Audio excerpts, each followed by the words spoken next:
Yo, check it out. What's up? You recording? Yep. Mic check 1 2. What's up? This is Diplo. Also, for those people that don't know, who's Mad Decent? Who's Mad Decent is like a ominous blob of culture. It's not any person, but we have a whole crew like all around the world. Here at Graz, we have Toy Selector from Mexico, Jack Mum Dance from London, Fake Blood, I think he's from London, Boy 8-Bit who's from freaking, where's he from? They have webbed hands.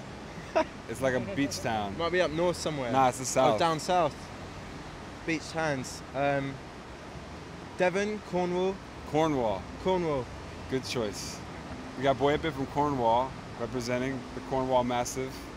We got who else we got? That's it from Mad Decent. I mean, we linked with Rusko, and I think we're gonna do his first record or first 2 records through Mad Decent. Mm-hmm. And right now I'm helping him kind of like just tighten up the record and get some vocals in the record and stuff, because I want to make it more. I'm aiming for like America with that record more than I'm aiming for London, because I already know he's humongous in England. You know, he could drop a record here easy, no doubt. But I'm helping him kind of like do the record so it could be it could pop off in America. He's a bona fide star, so I want to take him to the next level.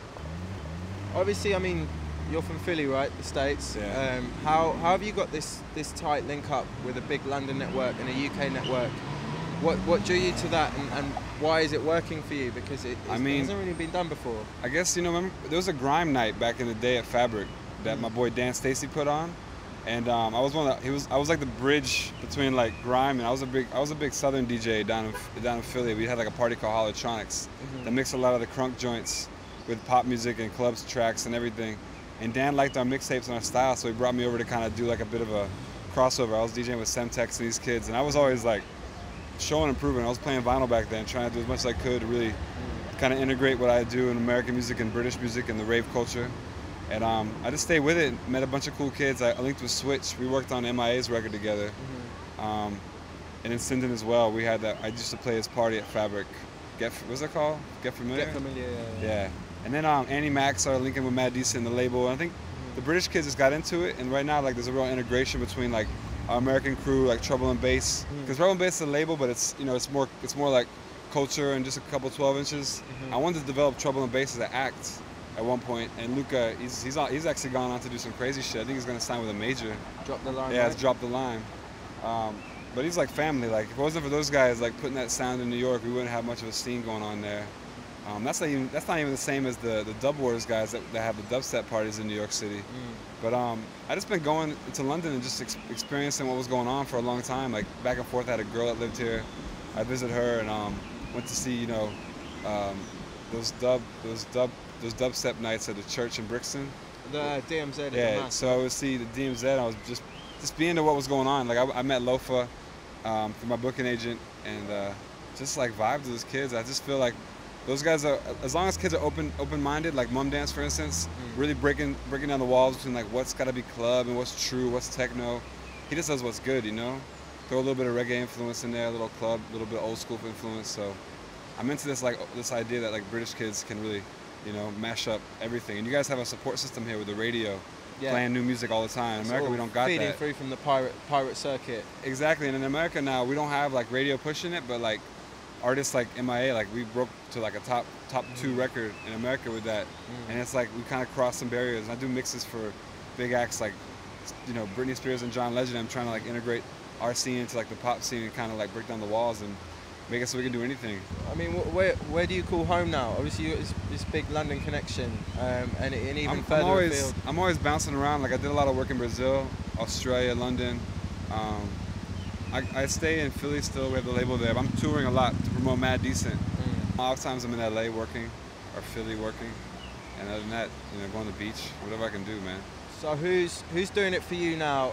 A, in the States, and B, on the London scene circuit. I love Scream's killing it right now.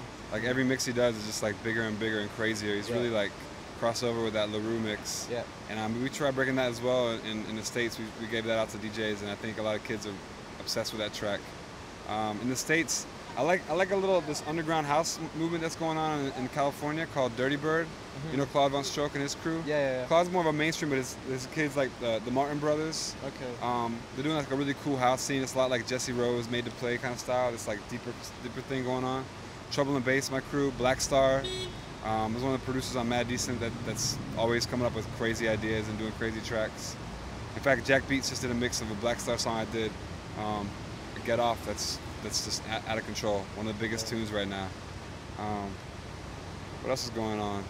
That's about it. I mean, there's like underground scenes everywhere. Kids be sending me tracks everywhere from Mexico, Argentina, Oklahoma, Florida. Like I'm always getting new tracks from kids doing the craziest shit. The production value is getting higher and higher. And Benga as well in London. He's crazy. I played a track in there. Baltimore Clap. Everything he does is like, dubstep itself is a progressive scene. Benga's like the progressive dude in that scene, you know, always coming up with crazy shit. And also my crew like Errol Alkin and them dudes, always supporting like Mad Decent as well. Yeah, French crew, Feeds, Ed Banger dudes. Those guys have always been touring with us in America, helping to break through. So. I mean, you must have played literally hundreds of parties by now. And is there one that stands out after?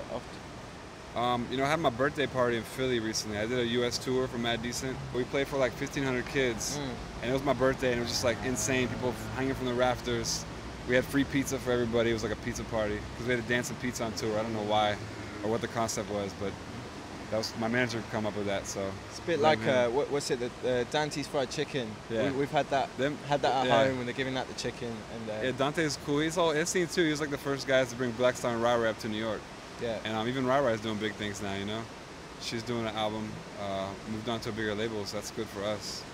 And I don't know, man. Also check Baracas Home Sistema. Yeah. Their shit is crazy. The edits they give me are nuts. Their live show is one of the best electronic shows out right now. Their album is great. If you speak Portuguese, it's even better.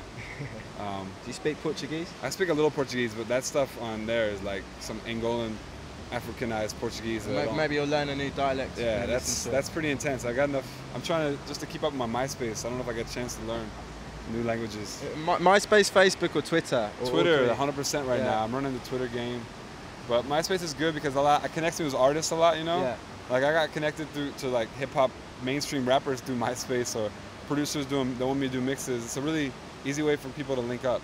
You know, that's about all it's good for. It's a wasteland now, man. It's like ghost town there. There's like bundles of hay rolling by in the MySpace streets. It's true. We're in the Facebook camp, I think. Facebook is cool, Twitter's but doing it as well. Facebook has too many freaking announcements. I don't even know. It's like one email for like 1,000 announcements. It's being used and abused, Facebook. Yeah, but Twitter, you can't really do nothing but write like one sentence. So it's like you got to really make it count, you know.